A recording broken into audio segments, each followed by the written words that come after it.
Assalamualaikum warahmatullahi wabarakatuh.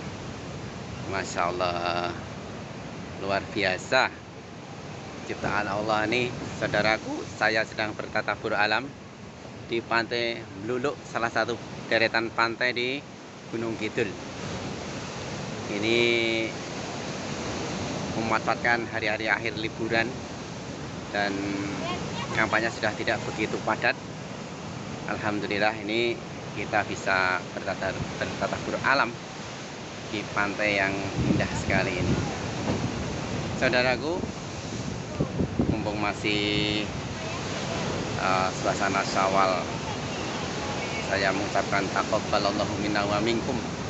Semoga ibadah puasa kita dan ibadah puasa Anda semuanya diterima oleh Allah Subhanahu wa Ta'ala. Suatu kebahagiaan yang tidak terkira nilainya jika kita diberikan ampunan oleh Allah Subhanahu wa Ta'ala atas dosa maksiat kita dengan puasa kita yang telah kita jalani ini. Semoga saja Allah menerima ibadah puasa kita dan Allah ampuni semua dosa-dosa kita dengan ibadah puasa yang telah kita jalankan. Hanya mengharap ridha Allah, hanya mengharap pahala dari Allah Subhanahu wa Ta'ala. Saudaraku, maka menjaga nilai-nilai spirit Ramadan yaitu sangat penting. Untuk agar apa? Agar spirit kita, semangat kita, motivasi kita untuk selalu beribadah pada Allah Subhanahu wa Ta'ala pada 11 bulan yang akan datang ini, setidaknya lah tidak begitu kemudian terjun bebas ya. Apa yang sudah kita rintis dan sudah kita jalankan dengan sangat luar biasa di bulan Ramadan, di bulan suci itu.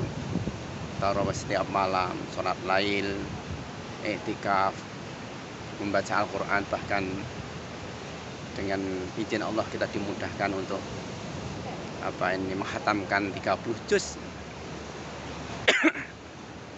dalam satu bulan, bahkan ada yang khatam 2 kali. Masya Allah, kalau bukan karena rahmat dari Allah, itu saya yakin kita tidak bisa melakukan apapun, bahkan kita akan terasa berat menjalankan ibadah puasa itu. Nah saudaraku, pertanyaannya adalah bagaimana kita bisa menjaga spirit Ramadan itu ya. Menjaga spirit Ramadan itu perlu kita tekadi dengan sungguh-sungguh.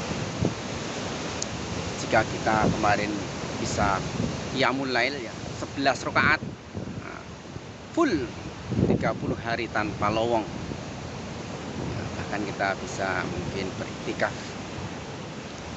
itu ya, sebisa mungkin tetap kita lestarikan ibadah sholat qiyamul lail ini, karena Allah menjanjikan bagi orang-orang yang ahli qiyamul lail itu Allah akan angkat derajat orang yang ahli qiyamul lail itu di sisi Allah Subhanahu wa Ta'ala. Mungkin di dunia ini orang yang ahli qiyamul lail itu tidak begitu tidak begitu diperhitungkan, tidak begitu dihormati, karena mungkin dia tidak punya jabatan, tidak punya kekayaan yang bisa dibanggakan oleh dia kepada orang lain. Tetapi orang itu di ars Allah itu, dia itu menjadi orang yang sangat terkenal. Malaikat-malaikat pun bahkan mengagumi orang itu yang ahli qiyamul lail. Maka ibadah qiyamul lail ini yang secara jelas ya, ditulis diucapkan atau disampaikan Allah di dalam kalam Allah, di dalam kalam Allah, di dalam Al-Quran.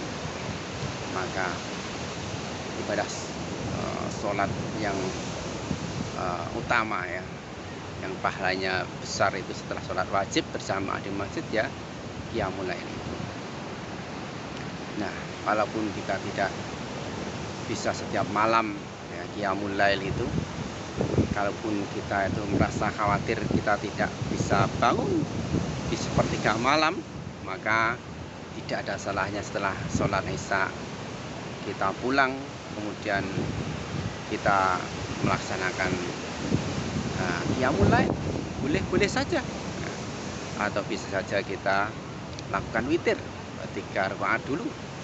Nanti harapan kita setelah kita di sepertiga malam kita bangun, maka kita tinggal melengkapi yang 8 rakaat itu. Tetapi itu memang harus kita niatkan. Insya Allah kalau kita niatkan, maka kita akan bangun, akan dibangunkan oleh Allah Subhanahu wa Ta'ala. Dan jangan sampai kita setiap malam tidak pernah kita mencoba untuk qiyamul lail, karena Allah menjanjikan sholat lail itu lebih menghujam di dalam diri seorang mukmin yang ahli qiyamul lail itu. Nah, dengan qiyamul lail itu juga bisa melembutkan hati seseorang. Ketika hati itu menjadi keras, maka obatnya adalah dengan qiyamul lail, bermunajat kepada Allah dengan sungguh-sungguh, karena hanya Allah yang menjadi penolong kita. Hasbunallah wa ni'mal wakil.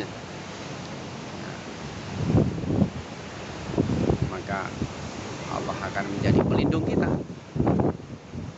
Jadi orang-orang yang senantiasa dilindungi Allah dimanapun dan kapanpun kita berada.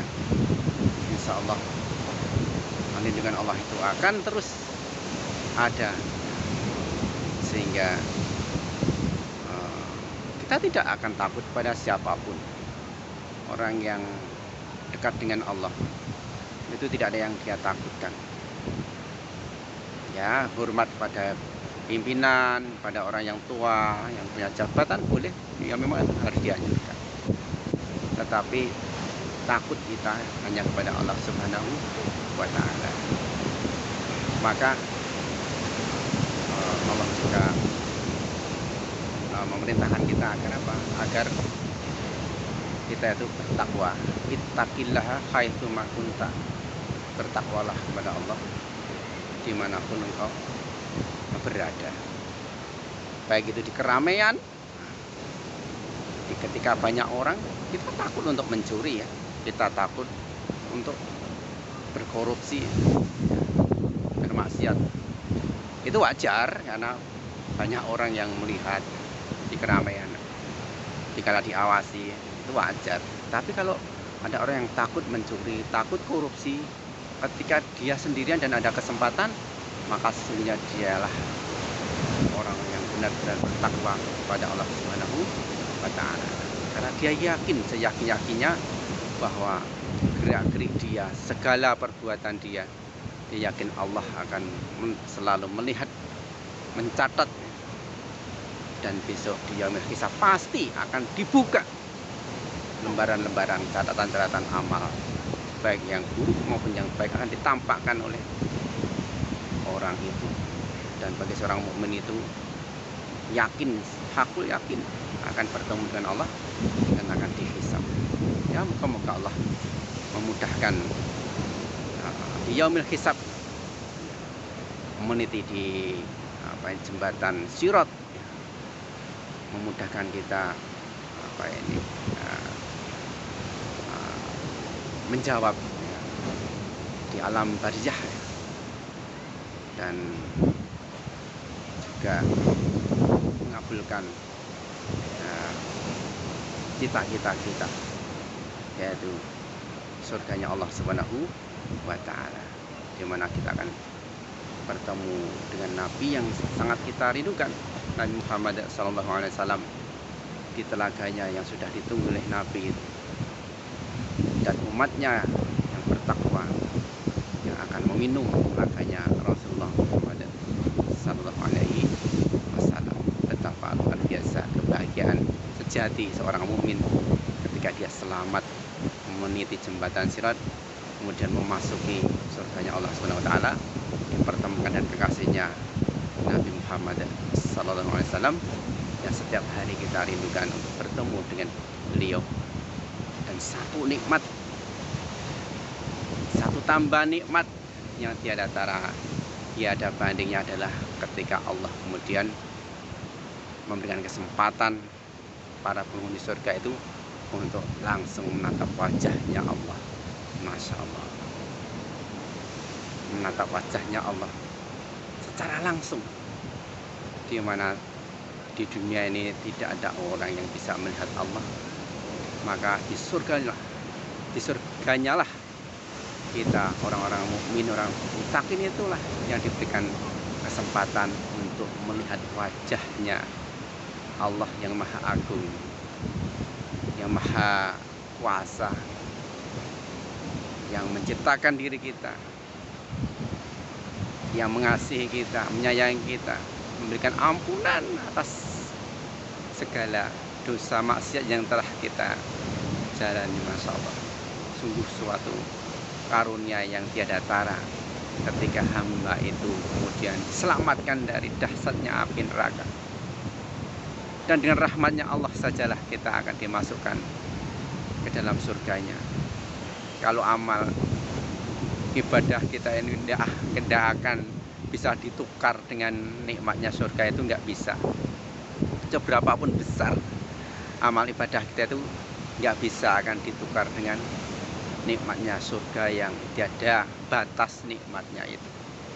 Masuk surga itu kita tahu adalah hanya karena rahmat dari Allah Subhanahu wa Ta'ala. Maka marilah hidup yang sebentar ini saja, hidup yang tidak terlalu lama ini, yang segera akan kita tinggalkan, yang segera akan kita berpindah dari alam ini menuju alam barzah, di mana perjalanan yang sangat panjang ini jangan sampai kemudian kita tertipu oleh gemerlapnya dunia ini. Dunia ini memang wajib kita perjuangkan. Kekayaan kalau bisa itu harus kita raih. Kesuksesan hidup di dunia harus kita raih. Sebagai seorang mukmin harus jadi mukmin yang kuat, fisiknya, ekonominya, kekuasaannya. Tetapi ingat bahwa semua itu harus diniatkan hanya untuk mencari ridhonya Allah Subhanahu wa Ta'ala, untuk menggapai cita-cita yang paling tinggi, yaitu bertemu dengan Allah di surganya Allah Subhanahu wa Ta'ala.